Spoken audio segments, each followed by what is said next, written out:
Isang pinagpalang umaga po muli sa bawat isa. Batiin po natin ang ating mga katabi ng good morning. Ayan po. At dagdagan nyo na po ng Happy Lord's Day. Ayan. Ayan po, nagagalak po ako na makasama po ang bawat isa. Napakarami po natin ngayong araw pong ito. Kaya po sabi ko parang ang init po kanina. Diba? Naramdaman niyo po ba? Okay lang po yun. Basta basta marami po tayong nakikinig ng salita ng Panginoon at sumasamba sa Kanya. Nasa pag-aaral po tayo ng mga gawa or Book of Acts. At ngayon po ay pinagpapatuloy po natin yung ating nasimulan po mula po ng chapter 1. Ay narito na po tayo sa chapter 2 ng Book of Acts. At ngayon po ay February, saktong-sakto lang po. Parang nakikita ko po, parang kada buwan, isang chapter po. 20, if I'm not mistaken, 28 chapters po ang Book of Acts. So, after 5 years po, tapos na po natin yung Book of Acts. Joke lang po. Tatapusin po natin ngayong taon. Tatry po natin tapusin yung Book of Acts ngayong taon. Meron pong isang short video na nag-viral during 2023. Hindi po siya pastor, hindi rin po siya celebrity. At ito pong video na to ay isang ordinaryong empleyado lang. Ordinaryo lang siya. Siguro, konti lang yung likers at followers niya po sa TikTok. Sino po may mga TikTok account po dyan? Ayan. Sure po kayo? Wala kayo? Baka tayo magtaas ng kamay. May nahiya po na, ganun. Hindi po kasalanan magkaroon ng account ng TikTok, ha? Wala pong... Yung pinapanood po doon, baka kung ano-ano po. Yun po ang ang iwasan po natin. But ito pong ordinaryong empleyado na to, ang kwento niya po, nagkikwento siya doon sa video. Araw-araw doon po, bago siya pumasok sa trabaho, nakikinig siya ng podcast. Alam niyo po yung podcast, yung may mga nag-uusap tungkol sa kung ano-ano pong mga bagay at topic. Ngayon, sabi niya gusto niya rin mag-improve yung buhay niya. So, nakinig po siya ng mga financial tips podcast. Habang pumapasok sa trabaho. Kasi siyempre yung empleyado, siyempre ang traffic po, lalo na sa Metro Manila, pag mag-commute ka, tama po, di ba? Abuti ka dyan ng 1 hanggang 2 oras. So baka pag nag-traffic po ng malala, 3 hours pa nga. So sakong-sakto po yung pakikinig niya ng podcast. Araw-araw nakikinig po siya. Financial tips, management, leadership, mga motivation or inspiring na mga speech, ng mga podcast. Lahat po napakinggan niya na. Kilala niya na yung iba't ibang klase ng mga tao nagpa-podcast. Pero isang araw, may napanood po siyang video.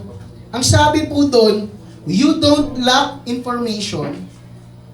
Hindi ka kulang sa informasyon, you lack transformation. Kulang ka sa pagbabago. Ngayon, na-realize niya, sabi, tinamaan ako Sabi niya, tinamaan daw po siya doon sa maikling message po, you don't lack information. You lack transformation. Hindi ka kulang sa impormasyon. Marami ka nang narinig. Pero ang kulang mo, pagbabago. Marami na po siyang alam tama? Pero kakaunti lang po, yung nagbago sa buhay niya. Alam niya kung paano mag-save. Pero hindi niya po masimulan na mag-ipon. Alam niya po kung paano maging healthy. Tama po? Lahat po siguro tayo dito. Alam kung paano maging healthy. Tama po? Gulay daw po. Mag-gulay, mag-ehersisyo, mag-walking. Pero, hindi niya po magawang mag-exercise. At alam niya po kung paano magmahal ng pamilya. Pero lagi po siyang busy.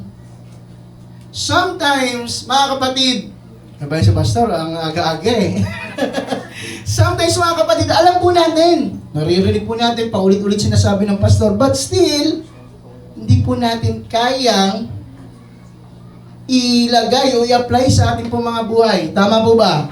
Amen po? Amen. Doon niya po na-realize na hindi daw po kakulangan yung problema. Kaalaman ng problema, kundi kakulangan ng aksyon.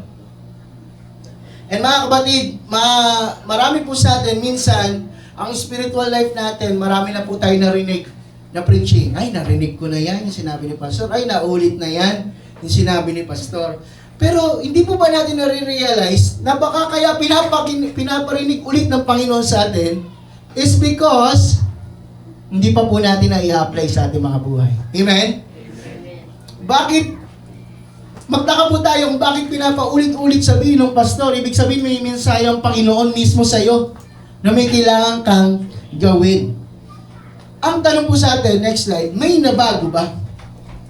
Tignan niyo po yung katabi niyo. May nabago ba? Ayan, may nabago ba, mga kapatid?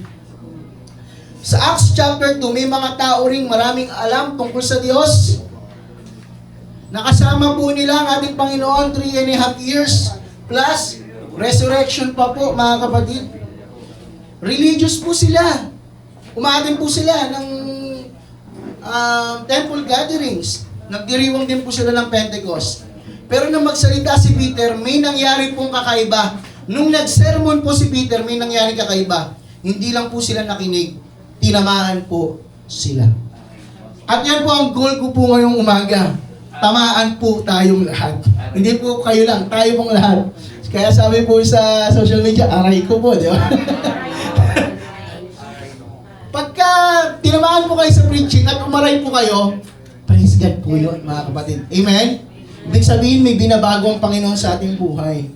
At doon po nagsisimula ang pagbabago. Hindi po dahil sa galing po na nagsasalita sa harapan, hindi po dahil sa eloquence o sa galing magsalita, hindi rin po dahil sa dami ng tao, kundi dahil po sa katotohanan. The truth, mga kapatid. At kung bubuksan po natin, sige po, ang ating mga Biblia, yan po Biblia po. Kung wala po kayong hardbound, ay ang inyo po mga cellphone. Sige po, buksan po natin ang ating mga Biblia. May papakita po ko sa inyo sa Acts chapter 2, mga Gawa chapter 2. Sige po, huwag nyo lang po akong titigan. Buksan nyo po ang inyong mga Biblia. Gawa chapter 2, verse 40 or 15 to 35. Kung makikita nyo po, napakahaba po ng sermon po na yan. Kung babasahin nyo po yan, ilang verses po yan, 20 to 21 verses. At ang title po niyan ay yung pangangaral po ni Pedro. Kung titignan po natin dito sa slide po natin, the background study, Peter's preaching, the sermon that prepared the harvest. Hindi ko na po babasahin ng buo yan. Ang assignment nyo po, basahin nyo po yan pag uwi nyo po sa bahay nyo. Ayan po ay, ang setting po niyan, during that time, na ipinakita, yung Acts chapter 2 ay yung pista ng Pentecoste. Or Pentecost. Ang Pentecost po ay sineselebrate 50 days after the Passover. Yung Passover po ay pag-aalala nila nung ginawa sa kanila ng Panginoon magmula po doon sa Exodus po nila sa Egypt.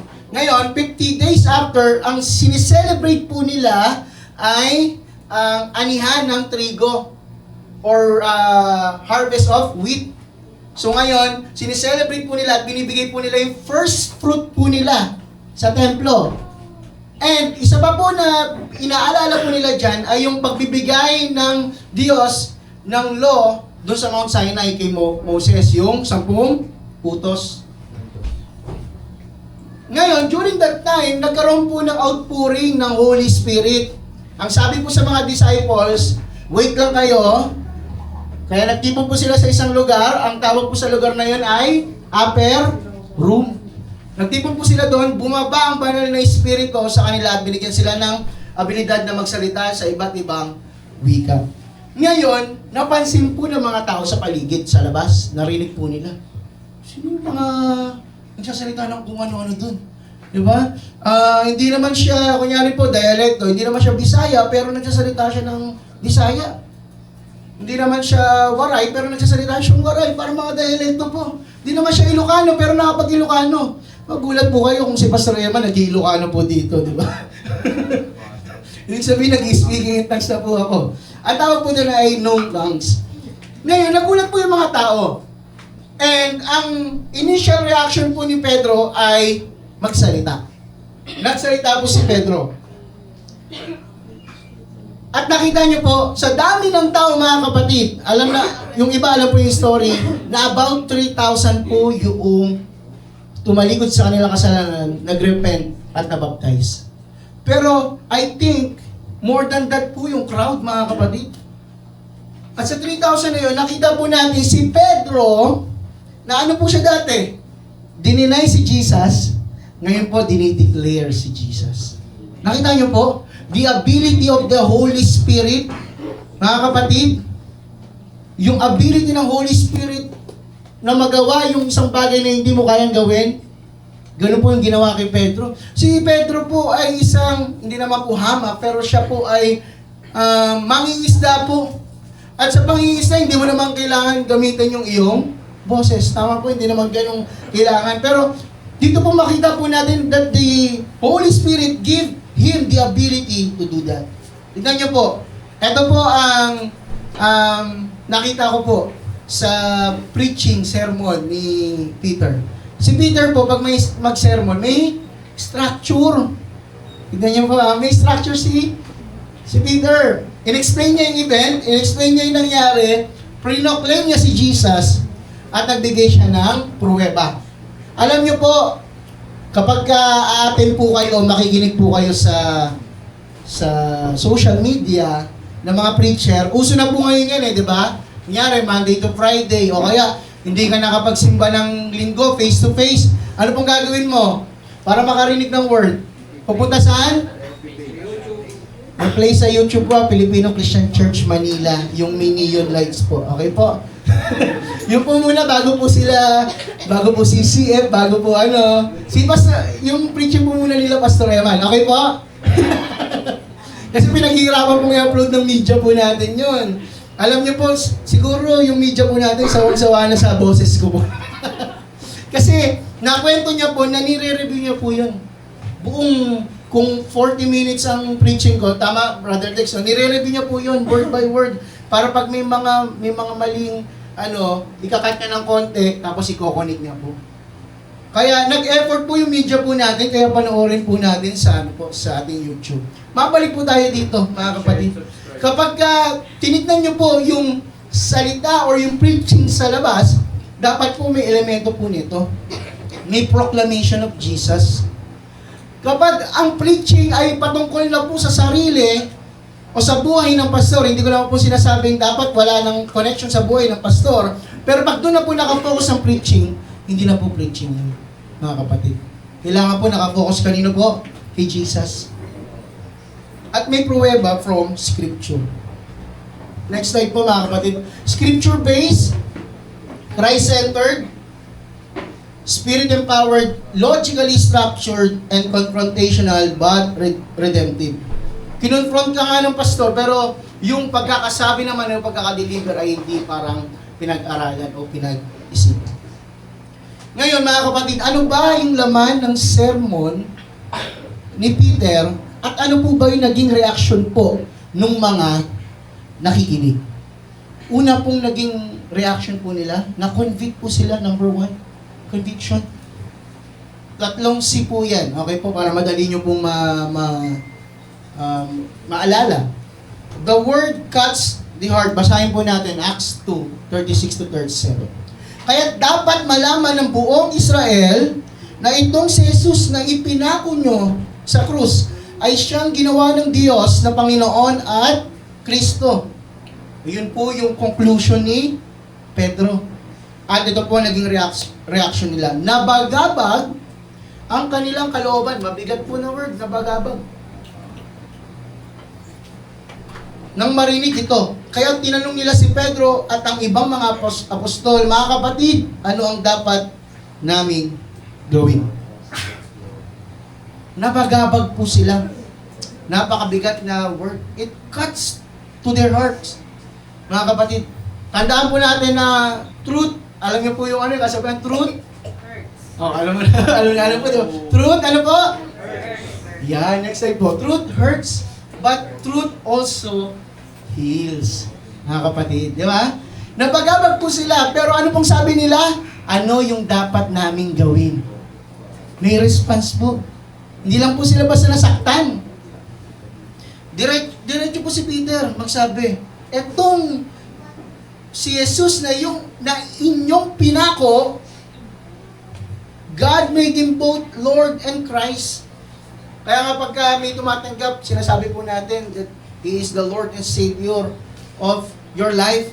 Kasi mahalaga po yung word na Lord, Panginoon, ruler over you, Master. Ibig sabihin, hindi na po tayo yung nasusunod lang sa ating mga buhay. Hindi po yung misis nyo po, hindi po si Mister, hindi po yung anak yung nasusunod, kundi ang Diyos, ang ating Panginoong Yesus ang nasusunod sa ating pong mga buhay. Ayan po yung heart of the gospel. Sinabi po ni Peter, only the gospel of Christ is the power of God to salvation for everyone who believes. At gusto ko pong ipaalala sa atin na walang anuman pong klaseng ideya, principle, katotohanan na maaari pong makapagligtas sa atin, kundi ang katotohanan lang po na ang ating Panginoong Yesus ay namatay para sa ating mga kasalanan. Siya ay nabuhay na magmuli at tayo po iniligtas niya, mga kapatid. That is the power of God, yung kaligtasan po. And that is the heart of the gospel, yung crucifixion and the resurrection of Jesus. Madalas po, mga kapatid, and I am very nalulungkot, mga kapatid, dahil sa mga, kung makikita niyo po, may nag-trending po ngayon na skit sa Facebook. Nakalimutan ko po yung pangalan ng influencer na yun. Nag-skit po siya about sa mega churches. Kung sino po nakabalita nun. Nag-skit po siya at pinakita niya na parang circus po yung mga mega churches. Wala na si Jesus doon sa church. Nawala na yung essence ni Jesus doon po sa loob ng church. Kumbaga, puro program na lang po.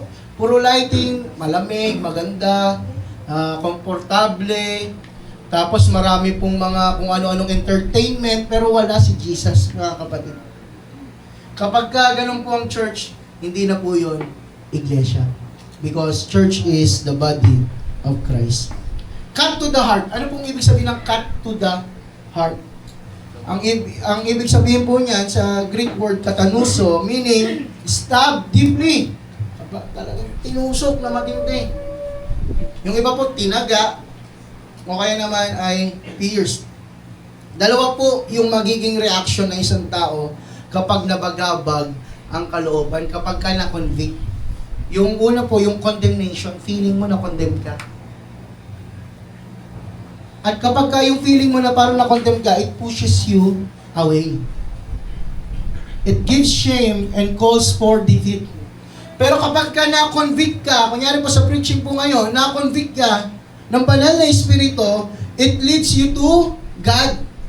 Ano kaya kailangan kong baguhin? Sabi po ng mga nakinig, di ba? Anong dapat naming gawin? Nagtanong po sila. It gives hope and calls for change. And ironic po, mga kapatid, na si Pedro, na dati po, remember that time na dadakpin na po si Jesus. Sino pong unang humarang?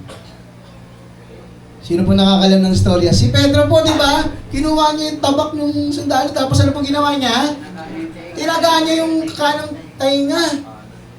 Cutting din po yun, di ba? Nung nasa flesh pa po siya, ganun yung tendency niya. Talagang, impulsive po, di ba? Talagang, poprotektahan niya si Jesus, pero sa maling paraan. Pero dito po nakita niyo po, same word, cut. Pero to the heart of the listeners. Spiritually, mga kapatid. So, ano pong application natin? Huwag po tayo matakot sa preaching po na tumatama sa puso. Amen? Pag tinamaan ka, saluhin mo. Huwag ka, pag kami preaching na medyo masakit, siya yun, Lord, si ano yun kilala ko yun Pero pagka blessing sa akin yan, Lord, di ba? Sa akin po yan, Panginoon. Pagka may preaching po na tagos sa puso, tumatama, saluhin po natin because it is for our own benefit. Amen po? Amen. Parang hina, ayaw saluhin. Amen po? Amen. Yan. Kung nasasaktan po tayo, baka hindi po tayo ina-attack. Si pastor, ako na naman yung pinaparinggan. Alam niyo po, hindi ko naman po alam din yung yung po yung mga personal po na buhay niyo, kung nag-away po kayo ng asawa niyo bago po kayo dumating dito. Diba?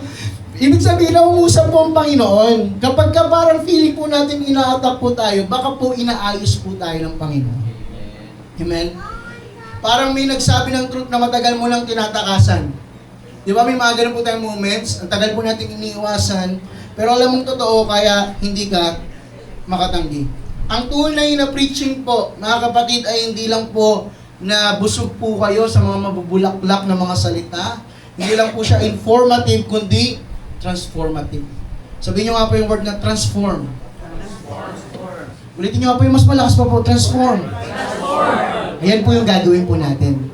To transform our lives. Hindi po tayo kayang baguhin ng asawa po natin. Hindi po tayo kayang baguhin ng anak natin, ng mga kapatid, ng kaibigan, kamag-anak, ka-churchmate. Ang tanging makapagpabago lamang po sa atin ng ating Panginoong Yesus. Pero kailangan din po yung ano po natin, willingness na lumakad at magpabago din po, mga kapatid. That is conviction. Pangalawa po, anong ginawa nila? Hindi lang po sila nabagabag, ang sabi po nila, anong dapat namin gawin? Ano po yung next no? Number 2, conversion. The heart chooses to turn. Hindi ka lang basta mababagabag, ay yung sinabi ni Pastor, nasaktan ako dun tinamaan ako. So ano naman ngayon kung tinamaan ka, kung walang pagbabago or action? Basahin po natin. Ano pong sagot ni Pedro nung nagtanong po sila, anong dapat namin gawin? Pagsisihan, repent. Pagsisihan ninyo at talikuran ng inyong mga kasalanan at magpa-bautismo kayo sa pangalan ni Jesucristo upang kayo'y patawarin. At tatanggapin ninyo ang kaloob ng Espiritu Santo, sapagkat ang pangako ay para sa inyo at sa inyong mga anak. At sa lahat ng nasa malayo, sa bawat taong tatawagin ng ating Panginoong Diyos. Simple po yung sinabi ni Pedro, repent and be baptized. Ano po yung ibig sabihin ng repent? Pagsisihan or repentance, mga kapatid. Sabi po dyan, metanoia, change of mind that leads to change of direction. Pero sa mas technical po na salin, repentance means turning away from sin, paglayo sa kasalanan. Hindi lang po yon. Changing the mind, pagbabago ng kaisipan, at turning toward God, pagpunta sa ating Diyos. Repentance po hindi lang siya basta, ay sorry Lord. Hindi po siya ganon. Lalagyan mo ng action yung sinasabi mong sorry Lord. At madalas po pag may nagpe-preach, sometimes parang harsh yung preaching ng repentance. But it is an essential aspect of the gospel. Essential po, ibig sabihin, kinakailangan, mahalaga po ang repentance. Dahil kung walang tunay na pagsisisi, walang tunay na pagbabago. Kung walang tunay na pagsisisi, walang tunay na kaligtasan, mga kapatid. And that is essential, mga kapatid. Kaya dapat tiniyak mo natin sa ating mga sarili, did I really repent nung ako ay tumanggap sa Panginoon? And meron po diyang meron pong mga tinatawag po nating indicator. Kung talagang nabago po yung buhay natin, yung dati mong lifestyle, hindi mo na ginagawa, may bago ka ng lifestyle ngayon. Yung dati mong priority, hindi na yung priority mo, may bago ka ng priority. Dati self-centered ka. Dati ang gusto mo, akin yan. Sa akin lahat yan. Pero ngayon, God-centered ka na. Para sa iyo, Lord. Para sa iyo, Panginoon. Pangalawa po, be baptized. Ano po yung baptism? Baptizo or immersion po. Paglulubog sa madaling salin. It is a public, declaration. Bakit po tayo nagpapabautismo? Hindi po dahil tradisyon lang po ng mga Kristiyano na magpabautismo. It is your public declaration that you now belong to Christ. Kaya mahalaga po yung baptism because that is your testimony that you now belong to Christ. Representing dying to an old life and rising to a new one with Christ. Kaya po, sa mga na-bautismo dito, nilubog po kayo, di ba? Hindi naman po tinagalan ng pastor nung nilubog kayo. Baka may gain po yun. Sabi, 2 seconds lang, nilubog kita. 10 seconds sa pastor, hindi pa rin mahon ha. Hindi, marami kasing maraming kasalanan kailangan ilubog. Siguro po may iba't ibang po tayo, ano ba tawag po dito? Experience when it comes to baptism. Natatawa po yung dalawa. Alam niyo po may, during, I think 2023 ba? Tama ba? 2022. January, alam pa ni Rihanna. May baptism po kasi yung mga youth. Nabaptize po sila. Nag-arkila po kami ng pool, portable pool. Nabaptize po para mga 17 po na mga youth yun. Kasi may dalawa pong hindi nakasama. Kasi hindi po sila nakati ng youth camp, youth retreat. Pero umatin po sila ng yung parang post-encounter pa dati na 10 lessons sa kompleto po nila. Ngayon, after that, gusto po nila magpabaptize. Sabi ko, wala tayong pool. Kaya unique po yung baptism po nila. Sila po ay nabaptize sa drum. Dito po sa CR sa likod. Nabaptize po sila sa drum, kaya sabi ko, kayo lang yung binautismuhan ko na sa drum. Kaya unique yung baptism nyo. Yung iba po sa atin sa swimming pool binaptize, di ba? Yung iba sa ilog, baka yung iba sa dagat. So nila po unique sa drums. Hindi po nabasa lahat, binuhusan ko pa po. Sabi ko, ang ano naman po dito, yung symbolism Hindi naman yung mismong ritual na ginagawa natin, the symbolism itself. So, mga kapatid, it is a testimony, yung baptism po natin. It is a declaration, the Lord, kitang-kita ng mga taong ito, na ako ay sa'yo na, Panginoon. Amen? Ayun po ang baptism, sa madaling salin. So, merong forgiveness of sin. Ano ba yung forgiveness? Hindi lang po basta parang emotional healing, emotional relief, kundi pinardon ng Diyos ang iyong kasalanan, legal cancellation. Kumbaga sa presidente, yung mga binibigyan ng parol, nagkasala talaga sila pero ikli na lang yung kanilang sentensya o kaya pinapalaya na sila. Madalasan pagka Christmas season Di ba sa atin, binibigyan ng parol yung ibang mga nakakulong, mga kapatid. Pero sa atin, mga kapatid, sa kanila, mga kapatid, yung mga nakulong na, kumbaga, mababait. Kaya binigyan ng parol, o kaya medyo may katandaan na. Kaya binibigyan ng pardon or parol ng presidente. Pero sa atin, kahit na tayo yung pinakamasama, kahit na tayo yung sorry for the word, mga kapatid, walang hiya, karumal-dumal na tao, but still God pardons us. He cancel yung mga utang, yung mga pagkakasala po natin. Ang forgiveness po ay legal cancellation. Na dapat tayo po yung makakatanggap ng parusa. Dapat death penalty po tayo. Kumbaga, dapat pupugutan tayo ng ulo. Ano pa po ba? Dapat lethal injection. O kaya, igagarote tayo. Bibitayin po tayo. But sabi ng Lord, sabi ni Jesus, siya na yung aako para sa ating mga kasalanan. Sabi nga po dun sa seminar na inatin namin, isn't it amazing, mga kapatid, na ang ating Panginoon na ang umako ng ating kasalanan. And the promise of salvation, ito ang gusto ko pong sabihin po sa inyo. The promise of salvation, kapag naligtas ka, hindi lang ikaw yung nakikinabang ng pangako ng kaligtasan. Yan yung sabi po dito. Kung titignan nyo po ulit, balik po natin sa Acts 2:38-39.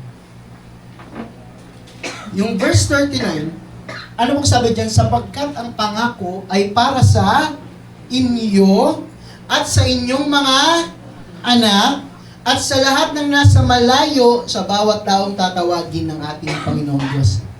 Ibig sabihin, ang Lord ang tumatawag. Nakita niyo po? God is calling. At hindi lang sa atin yung promise. Kanino po? Sabi dyan, sa mga anak at sa lahat ng nasa malayo. So, ano po yung promise of salvation? 3 layer po yan. Una, sa iyo. For you. Yung pangako ng kaligtasan. Pangalawa, for your children generational, mga kapatid. Kaya kapag ikaw ay unang, kumbaga naligtas, nakatanggap sa Panginoon, sa inyong tahanan, sa inyong pamilya, mga kapatid, wag po kayo mawala ng pag-asa. May pangako din ng Diyos para sa buong sambahayan po ninyo. Amen? Sino po dito nagpe-pray po na makakilala yung kanilang mga magulang, kanilang mga kapatid, kanilang mga kamag-anak. Amen po? Madalas po, di ba, sabi ko nga po, specific ang prayer, kung ano yung pangalan. Kahit yung middle name, ilagay mo. Para specific yung prayer. Marami po tayong ganyan na pinapanalangin talagang inilulod sa Panginoon. Pero tandaan po natin ito, be hopeful mga kapatid, ang pangako ng kaligtasan sa mga tumanggap sa Panginoon ay hindi lang sa kanila, kundi sa kapamilya nila, kamag-anak nila. Kaya wag po natin bibitawan sa panalangin. Amen po? Wag po natin bibitawan. Dahil sila rin po ay katatagpuin ng ating Panginoon. Sabi po dyan, ito po ay encouragement na ang pagpabago mo ngayon ay may epekto sa susunod na henerasyon. Amen? Kaya po sabi, repentance is not sorry, Lord. Hindi po siya basta, Lord, sorry. Pagka tayo po nakikinig ng sermon, oo nga, nagawa ko nga yun, sorry Lord ha. Next Sunday, ganun ulit sermon ng pastor, oo nga, nagawa ko ulit yun sorry Lord ha. Parang paulit-ulit na lang po, di ba? Cycle. Pero, ang sabi po ng repentance, it is, Lord, I will change. Sabihin nyo nga po, Lord, I will change. 1, 2, 3, go! Lord, I will change. Kayo po nagsabi niyan ha. So, next week, titignan po natin kung talagang merong pagbabago sa ating buhay. Pangalawa po, baptism. Ang baptism po ay hindi siya basta tradition lang, hindi para mabaptize ka lang. It is a testimony mga kapatid. And lastly, kung ikaw ay na-convict, kung ikaw ay na-convert, ano po yung last na dapat na gawin ng isang Kristiyano? Commissioning or commission. So, 3 C po yan, 3 C po yan. Or C3. Okay, hindi kalsada po conviction, conversion, commission. Puro Sean po, di ba? Madaling tandaan, tama? Baka na naman po yan Ba't tawag dito? Activity na naman po yan sa Men's or Women's Fellowship. Ano yung 3C, C3 ni Pastor, di ba? The change life continues the mission. At tayo po, ano pong mission ng church natin for this year, mga kapatid? Advancing God's kingdom. Kasama po tayo sa commissioning ng Panginoon. Acts 2:40-41. Marami pang inilahad si Pedro upang patunayan ang kanyang sinabi. At nanawagan siya sa kanila, iligtas ninyo ang inyong mga sarili mula sa parusang sasapitin na masamang laing ito. Kaya't ang mga naniwala sa ipinangaral niya ay nagpabautismo at nadagdagan ng mga alagad ng may 3,000 katao ng araw na iyon. So ilan na po sila all in all? Trivia lang po. Kung 120 po sila dun sa upper room, ilan na po sila? 3,120 if we are being technical, mga kapatid. Sabi po dito ni Pedro, iligtas ninyo ang inyong mga sarili. Saan daw po? Sa parusang sasapitin na masamang laing ito. Ang English po niyan, crooked generation. Against the flow, mga kapatid. We should go against the flow. Sabi niya, crooked generation, morally twisted culture. Mula pa noon hanggang ngayon, ang highlight ng Bible is to go against the flow of this world. Maging ng Romans 12, mga kapatid, yan din ang dinideclare po sa atin. Do not conform to the pattern of this world, mga kapatid. But be transformed by the renewing of your mind. Mula pa noon hanggang ngayon, twisted na po ang mundo. Marami pong mga ideologies ngayon na naglipa na. May tinatawag po ng mga progressive Christianity. May, sorry to say, may mga pastor po na nagkakasal na po ng same sex. May nakita po kami ni Sister Ana sa Facebook. Nagulat po ako. Diyan lang po sa may Quezon City. Eh ako naman po, browse ko po yung buong page niya. Talaga may counseling pa po. Live pa po yung counseling nandun sa ano. Pastor po yun, mga kapatid. Nakakalungkot po. Hindi po tayo pwedeng sumabay sa kung ano po yung agos ng mundo, mga kapatid.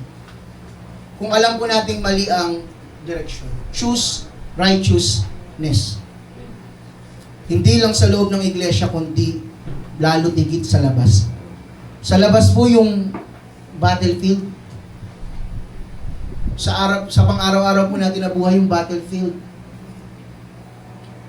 Separate from corruption at mamuhay po tayo ng kakaiba. Christian life, mga kapatid, is not isolation but distinction. Tingnan niyo po maigi. Yung buhay po ba natin, hindi dito hindi dito sa church, sa labas. May pagkakaiba po ba sa buhay ng mga tao doon? Or parang pare-pareho lang? Pare-pareho lang. Nagmumura siya, nagmumura ka rin. Sorry for the word, nang-chichismis siya. Oo nga. Walang distinction, mga kapatid. Pag nakita ang reaction, Christian ka pala? Hindi, ay Christian ka. Pagkaiba po, di ba? There's no distinction. Yung iba naman po, nasobrahan. Ayaw na lumabas ng bahay kasi baka madumihan sila, baka magkasala sila. Ang Christian life po, hindi isolation. Distinction po, mga kapatid. It is a everyday battle. Dapat nakikita po yung kakaiba sa atin. Parang iba itong magtrabaho, ang sipag Anong secret mo, bro? Ba't ang sipag mo magtrabaho? Si Lord, si Jesus. Di ba? Bakit ang sipag mo sipag mo sa bahay? Bakit yung bahay nyo walang sigawan, hindi bubulyawan, lahat ng Di ba? Anong sikreto mo? Kapag may distinction, mga kapatid, sa atin at sa ibang mga tao, hindi mo na kailangan mag-preach ng gospel. Yung buhay mo, gospel na itself. Amen? Sila mismo po yung lalapit sa iyo at sasabihin, anong sikreto mo? Amen? About 3,000 were added. 3,000 lives in one day. At I cannot imagine, mga kapatid, yung term na I cannot imagine po. No? I cannot imagine na yung 3,000 during that time ay binaptize. Parang ilan po yung magbabaptize? Parang 12 po. Sabi natin 12 disciples na magbabaptize. Ang dami po nang ibabaptize po nila kung hatiin po yun. Pero tandaan po natin, yung 3,000 na yun, nagsimula po yun sa isang sermon at isang conviction. At hindi po ang binibida natin si Pedro, kundi yung laman ng sermon niya. That Jesus Christ is the Savior and Lord of our lives. He died for us. He saved us from the eternal punishment of death, which is, yung dagat-dagat ang apoy ng impyerno. Binigyan niya tayo ng buhay na walang hanggan. The early church did not grow because of may malamig silang room. Hindi po nag-grow ang church dahil maganda yung kanilang ilaw, maganda yung music.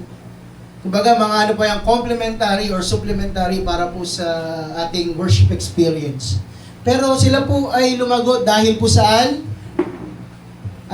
Yung katotohanan po yung pinipreach. Yung mga hearts po nila ay natusok. Literal po na cut. At hindi lang po doon nagtapos, kundi sinurrender po nila yung buhay po nila. At ngayon po, sabi po doon, sila ay pinapalakas ng banal na Espiritu. Gusto po ba nating maranasan yung kalakasan ng banal na Espiritu sa ating mga buhay? Amen? Pero hindi po maagalaw ang banal na Espiritu sa lahat ng area ng buhay po natin. Kung hanggang ngayon ay meron pa rin po tayong tinatago, tinatakasan, o hindi pa iniiwan at sinusuko sa Panginoon. Hindi po maagalaw yung banal na Espiritu dahil sa mga unrepented or maging yung mga surrendered po natin mga buhay o ginagawa, mga kapatid. Kaya tandaan po natin, the 3C or C3 po, conviction, tinamaan ng puso, and I pray na tinamaan po tayo ngayon. Conversion, nagbago ng direction and commission, naging bahagi ng gawain. At nandyan po tayo sa part na yan, commission, yung mga nandito po. Naging bahagi ng gawain. Ang tanong ko po sa bawat isa, bahagi po ba tayo ng gawain ng FCC Manila ngayong taon? Amen? We should be united. Mamaya po, meron po tayo, pinaplug ko na po, may BS Teachers Training po tayo mamaya. So sa mga board members, talagang required po tayo matin. But yung mga gusto po talagang magturo, gusto maging part ng BS group, gustong mag-impart ng kanilang gift sa ibang tao, attend this teacher's training. At kung ikaw, sa spiritual discovery gift mo, lumabas teaching, kasama ka dito, kapatid. So mga nag-undergo ng discovering spiritual gifts, at lumabas sa'yo teaching, kasama ka dito, kapatid. Iiwan ko po sa inyo before we end. The word will either offend your pride or transform your life. Pili na lang po tayo kung saan. God's word is a double-edged sword. Mga kapatid. It will either offend us, offend our pride, or transform our lives.